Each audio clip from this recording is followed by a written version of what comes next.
Hello guys, কি খবর সবার? আশা করি সবাই খুব ভালো আছো। আমিও মোটামুটি ভালোই আছি। যেরকমটা তোমাদের আগের ব্লগে বলেছিলাম যে আমি আমার রুমটাকে সাজানোর জন্য কিছু ডেকোরেশন করব এবং সেটা নিজের হাতেই করব। ফেব্রিক কালার আর তুলি দিয়ে আঁকাআঁকি করতে আমার বরাবর ভীষণ ভালো লাগে, কিন্তু সেটা শুধু মেঝেতেই ছিল, দেওয়ালেও ছিল, কিন্তু এভাবে মাটির জিনিসের ওপরে আমি কখনো পেন্টিং করিনি, কারণ ভয় পেতাম যে কি হবে না হবে। তারপর অনেক সাহস করে আমার এই টবটা নিচে পড়েছিল, বেকারই পড়েছিল, কোনো কাজে লাগছিল না, তাই ভাবলাম যে এই টব দিয়েই কাজটা শুরু করি।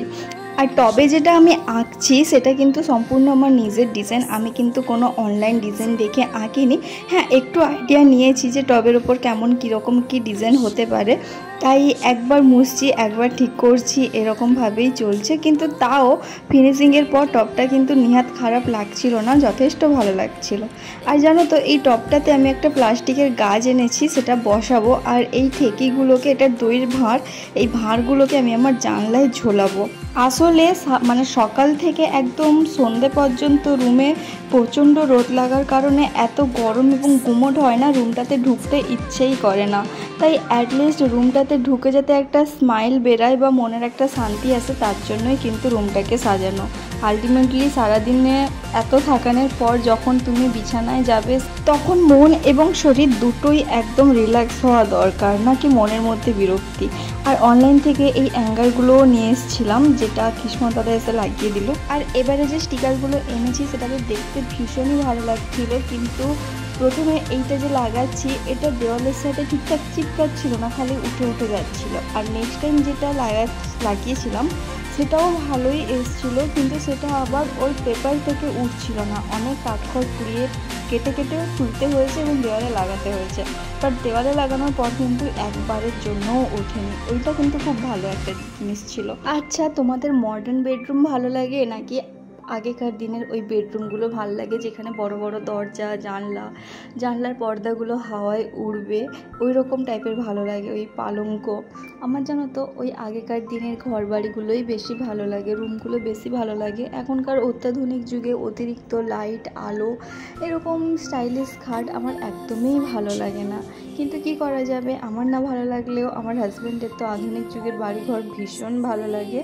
কিন্তু তাও নিজের এই আধুনিক যুগের বেডরুমটাকে একটু যাতে পুরনো করা যায় সেই চেষ্টাই করা। তাই আমি আমার ফার্নিচারগুলো কিন্তু একটু পুরনোই নিয়েছি, তুমি আমার আলনা দেখলে বুঝতে পারবে। আর হাতে করে এটা বানিয়েছি, কেমন হয়েছে অবশ্যই জানিও। এটা সম্পূর্ণ আমার নিজের আইডিয়া ছিল, এটাও নিজের হাতে বানানো। ওই ফেব্রিক যে কালার থাকে সেই শিশিগুলো খালি হয়ে গেছিলো, সেটা দিয়েই আমি এটা ইউটিউব থেকে বানিয়েছি। তোমার যে এই কারুকার্য, তোমার যে হুসি করে ওটা ক্রিয়েটিভিটি, কথা, এই জিনিস ব্যবহার করা, এই কি সারা চলবে নি? জানলাবে চলবে। হাই দেখছো কি এই লাইন দেখছো, কি কাটা আছে, এই ঢুকিয়েছো কি কম? কি ভাই ঢুকিয়ে দিয়ে গেছে? ভাই ঢুকিয়েছে, এই কাটা লাইন আছে, এসব লাইন নরম লাইন, এগুলা সবসময় টানাই ছাড়া করা যাবে না। ব্ল্যাক টিপ লাগিয়ে পর সেটি একটা ব্ল্যাক টিপ আছে, আমি লাগিয়ে দিব পরে। লাগিয়ে দাও। কখন লাগানো দরকার নেই, বন্ধ করার সময় সাবধানে। দাঁড়াও বলো কেমন লাগছে? ভালো লাগছে বলো।